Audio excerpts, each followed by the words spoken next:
ഓണത്തിന്റെ കഥയൊന്ന് പറയാമോ? ആരും ഇങ്ങനെ മൂന്നോട്ടം ചവിട്ടിയിട്ട് ഇങ്ങനെ താഴെ പോയിട്ട് ഇങ്ങനെ ആരോ കാണാൻ വരുന്നില്ലേ? മാവേലി ഇങ്ങനെ കാണാൻ വരും അല്ലെ? കാണാൻ വരുന്ന കറക്റ്റ് ആണ്. മാവേലി വരുന്ന കാണാൻ വരുന്നു. ആരോ ചവിട്ടി, അത് ആരാണ് എന്നുള്ളത് പിടിയുണ്ടോ? ആരോ വേഷം മാറി വന്നാണെന്നാണ് തോന്നുന്നത്. കറക്റ്റ് ആണ്. അവർക്ക് മനസ്സിലാകുന്ന ഭാഷയിൽ പറയാം ഞാൻ.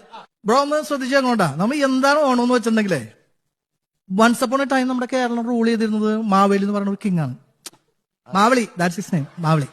അപ്പൊ മാവളി ഇങ്ങനെ റൂൾ ചെയ്യുന്ന ടൈമിന് നമ്മുടെ കേരളത്തിൽ മൊത്തം ഹാപ്പിനെസ് ആണ്, ഈക്വൽ ആണ്, നോ ഡിഫറൻസ്. മനസ്സിലായ? അപ്പൊ അങ്ങനെ ഇരിക്കുന്ന സമയത്ത് സ്കൈയിൽ ഇരിക്കുന്ന ഗോഡ്സില് ദേവേന്ദ്രൻ, ദാറ്റ്സ് ഹിസ് നെയിം. അപ്പൊ എനിക്ക് ഭയങ്കര ജലസിയായി.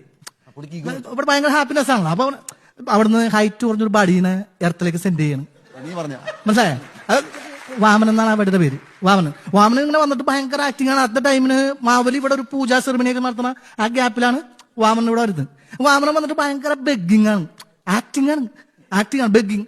എനിക്കൊരു 3 feet സോയിൽ വരുമോ, ജസ്റ്റ് ഒന്ന് സിറ്റ് ചെയ്തിട്ട് പ്രേ ചെയ്യാൻ വേണ്ടിയിട്ടാണെന്ന്. നമ്മുടെ മാവളി എന്ന് പറഞ്ഞാൽ ഡീസന്റ് ആണല്ലോ, ഭയങ്കര ഫ്രീ മാനാണ്. അപ്പൊ മാവളി പറഞ്ഞു ഓക്കെ ടേക്ക് ചെയ്തു. അത് ആ ടൈമിന് എന്ത് ഈ ചെറിയ പടി ഉണ്ടല്ലോ വാമനൻ, അങ്ങനെ നിന്നിട്ട് ഇപ്പോൾ ഗ്രോ ചെയ്യുന്നു, അങ്ങനെ ടോളാവാണ്, ജയിന്റ് ആവാണ്, എർത്തിനേക്കാൾ ബിഗ് ആയിരുന്നു. അപ്പൊ ഫസ്റ്റ് ഫീറ്റിന് ഈ എർത്ത് കംപ്ലീറ്റ് ആയി, സെക്കൻഡ് ഫീറ്റിന് സ്കൈ കംപ്ലീറ്റ് ആയി, തേർഡ് ഫീറ്റ് വെക്കാൻ സ്പേസ് ഇല്ല. മനസ്സിലായ? എവിടെ വേറെ സ്പേസ്. അപ്പൊ മാവളി നീറ്റാണ്. മാവളി വന്നിട്ട് എന്ത് ചെയ്ത് ഈ ബാക്ക് ബോൺ ബെൻഡ് ചെയ്തിട്ട് ഹെഡ് അങ്ങ് ഷോ ചെയ്തിട്ട് ഇവിടെ പ്രസ് ചെയ്തോളാം പറയും.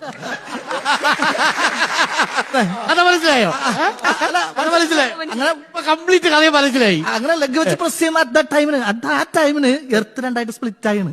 നമ്മുടെ മാവേലി അണ്ടർഗ്രൗണ്ടിലേക്ക് ട്രാവൽ ചെയ്യുന്ന ആ മൊമെന്റില് ഈ വന്ന വാമനൻ ഒരു ഓഫർ കൊടുക്കുകയാണ്, ഇയർലി വൺസ് വന്ന് പീപ്പിളിനെ വിസിറ്റ് ചെയ്തിട്ട് പോകാണ്. അങ്ങനെ ഇയർലി വൺസ് വിസിറ്റ് ചെയ്യാൻ വരുന്നതാണ് ഓണം.